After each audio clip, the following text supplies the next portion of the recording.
क्या आप यकीन करेंगे कि धर्मेंद्र के सामने एक बार ऐसी हीरोइन आ गई थी जिसने हीमैन धर्मेंद्र के भी डर के मारे होश उड़ा दिए थे। आखिर क्यों उमा देवी का गुस्सा देखकर धर्मेंद्र समेत पूरे सेट के लोग पसीना पसीना हो गए थे। नमस्कार, मैं हूं पीयूष पांडे और आप देख रहे हैं द किस्सा में बात आज फिल्मी किस्से की।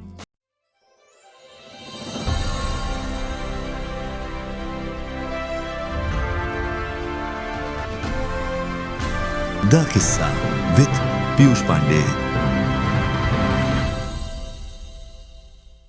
आज का किस्सा है रामानंद सागर, धर्मेंद्र और एक ऐसी अदाकारा का जिसका नाम था उमा देवी।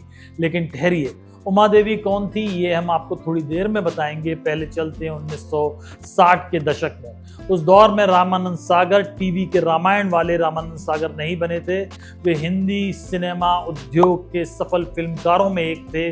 उनका दफ्तर मुंबई के मशहूर करदार स्टूडियो में था, जहां कई बड़े निर्माता आते जाते रहते थे। स्टूडियो एक तरह से फिल्मी गुरुकुल था, जहां आने जाने वाले बच्चे फिल्म निर्माण की बारीकियां सीख लेते थे।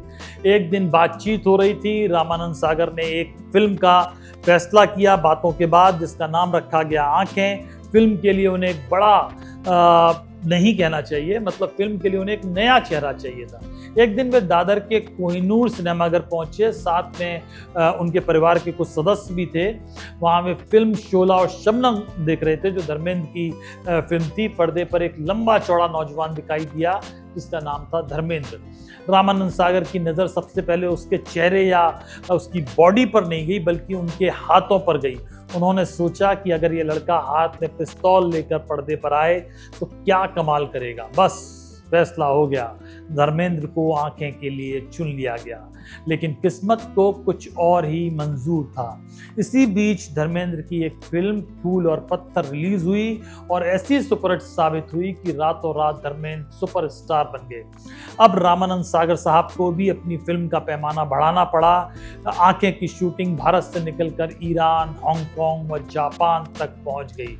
लेकिन आंखें के सेट पर जो सबसे बड़ा रोमांचक कारनामा हुआ या होना था, उसका अंदाज किसी को नहीं था। कहानी में एक सीन था, धर्मेंद्र लोहे के पिंजरे में कैद है और बाहर एक खतरनाक दुश्मन उनकी निगरानी कर रहा है।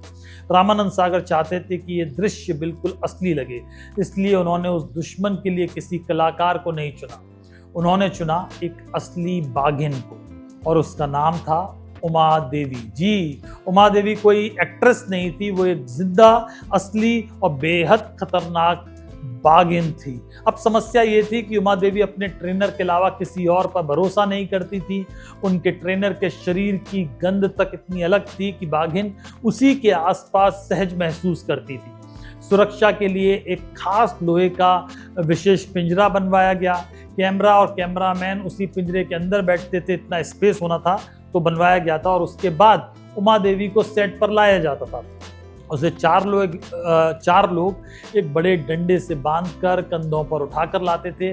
नज़ारा बिल्कुल वैसा लगता था जैसे किसी शादी में दुल्हन की डोली निकाली जा रही हो।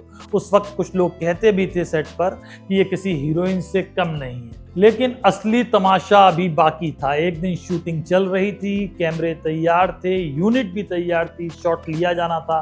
धर्मेंद्र भी बिल्कुल पूरी तरह तैयार थे और तभी उमा देवी उछली और भाग निकली। पूरा स्टूडियो दहशत में आ गया। हीमैन धर्मेंद्र को भी पसीना आ गया। जिसे जहां जगह मिली वो वहां चढ़ गया। कोई लाइटिंग रिंग पर चढ़ गया, कोई लकड़ी के ढांचे पर। कुछ ही मिनटों में पूरा स्टूडियो खाली हो चुका था। फौरन मुख्य गेट बंद कर दिया गया। डर ये था कि कहीं उमा देवी यानी बाघिन बाहर निकलकर सड़क पर ना पहुंच जाए और लोगों को परेशान ना कर दे। घंटों खोजबीन चली, लोग पसीने से तर थे, लेकिन उमा देवी का कोई अता पता नहीं चल रहा था। फिर अचानक किसी की नज़र स्टूडियो के पीछे पड़े एक विशाल कैनवास बैकड्रॉप पर गई, और जब पर्दा हटाया गया तो सबकी सांसें थम गई। उमा देवी वहीं थी, आराम से सो रही थी, खर्राटे लेते हुए। दरअसल मशहूर आर्ट डायरेक्टर यूसुफ भाई ने बैकड्रॉप पर घने जंगल का दृश्य इतना असली बना दिया था कि उमा देवी उसे सचमुच का जंगल समझ बैठी। तेज रोशनी और इंसानों की भीड़ से परेशान होकर वे उसी जंगल में जाकर आराम फरमा रही थी। यानी जिस बागिन ने पूरे स्टूडियो को सिर पर उठा लिया था वो खुद चैन की नींद सो रही थी। आंखें बाद में जब रिलीज हुई तो सुपरहिट साबित हुई। इस सीन की भी बहुत चर्चा हुई। धर्मेंद्र का सितारा और बुलंद हुआ। रामानंद सागर साहब को फिल्म फेयर अवार्ड मिला इस फिल्म के लिए। लेकिन फिल्म की सफलता के पीछे ये किस्सा जो है उसे आज भी याद किया जाता है। और ख़ास बात यह कि उस दौर का सिनेमा सिर्फ पैसे से नहीं बल्कि साहस, जुनून और थोड़े से पागलपन भरी कल्पना शक्ति से बनता था। और शायद यही वजह है कि आंखें जैसी फिल्म आज भी सिर्फ फिल्मों के रूप में नहीं बल्कि किस्सों के रूप में याद की जाती है।